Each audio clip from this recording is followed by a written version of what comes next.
কেমন আছো? আশা করছি সবাই ভালো আছো। তো চলে এসেছি তোমাদের সঙ্গে নতুন একটা ভিডিও নিয়ে। তো সেই জন্মদিনের দিনকারই বিকেলের ভিডিও এটা। তো তোমাদের সাথে কেটে কেটে শেয়ার করতে হচ্ছে, বড় হয়ে যাবে প্রচুর, সেজন্য নেটও খাবে প্রচুর।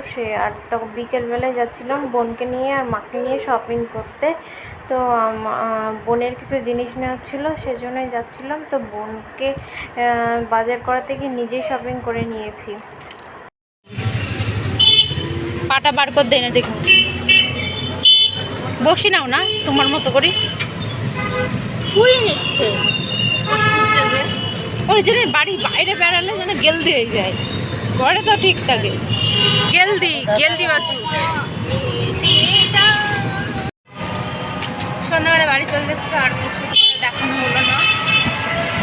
জিনিস নিয়েছি, ভালো বাজার করেছি গাইস। আমাদের এখানকার কাজ কমপ্লিট, আর এখন আমরা চলে যাচ্ছি বাড়ি। বার্গেনিং করেছি অনেক গাইস। তারপর গাইস আমাদের দুজনের জামা কাপড় নিয়েই হয় না, নিয়ে টাকা পয়সা নাই কিন্তু জামা কাপড় নিতেই হবে। তোমাদের তো বললামই বোনকে শপিং করাতে গেলে নিজে শপিং করেছি। বোন একটা জামা নিল, তো আমার একটা পছন্দ হলো, তো আমিও নিয়ে নিলাম।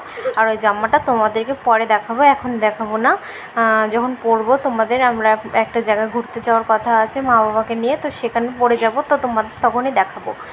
তো এই যে এখন এই যে ট্রেনটা যাচ্ছিলো, তো এখানে দাঁড়িয়েছিলাম। আর এখন বাড়িতে এসে কেক কাটিং হচ্ছিলো। তো দাদাভাই সব দেখছে, বাড়িতে বেলুন টেলুন সাজিয়ে। আমরা ছিলাম না তখন, না ছিলাম না, ওটা সরি, যখন আমরা দুপুরবেলাতে খাওয়া দাওয়া করছি তখনই তোমার দাদাভাই সাজিয়ে ফেলেছিলো বেলুনগুলো। তো এখন কেক কাটিং করছি। আর কেকটা দেখো খুব সুন্দর এনেছিল, আমার পছন্দের, আমি বলে দিয়েছিলাম।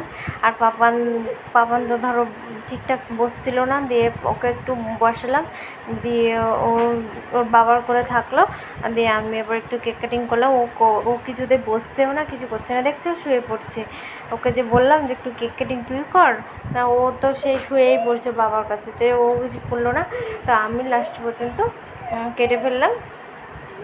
তো বন্ধুরা, ভিডিওটা কেমন লাগলো তোমাদের? আশা করছি সবারই ভালো লাগলো। আর ভিডিওটা আজকে জানি ছোটো হয়ে গেল। আর এখানে দেখো শালিককে জামাইবাবু কেক মাখাচ্ছে, জামাইবাবু শালিকে মাখাচ্ছে। তো বন্ধুরা, ভালো থেকো, সুস্থ থেকো, চলো টাটা।